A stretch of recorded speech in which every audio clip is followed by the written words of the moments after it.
Hello, welcome to another Facts and Dimensions Spotlight Dataset. This one is covering independent healthcare provider workforce statistics. So let's have a look what we have. There's 12 tables, 12 report tables there, 40,000 rows going back to 2009. Let's have a look at a couple. So by nationality, see workforce stats, type of staff, and the nationality and numbers. We've also got age band.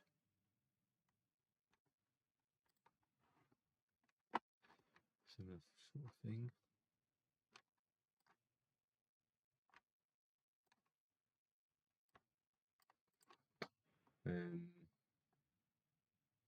The geography one here, well, organisation. Let's have a look at that. We've got every organisation here and the name and the types of staff. That's quite detailed actually. You can see the low numbers. There'll be a lot of rows in that one. Yeah, and a few others. So if you want to have a play with that and any of the other thousands of data sets we have, just follow the link in the description. You get free access for 30 days. Thanks.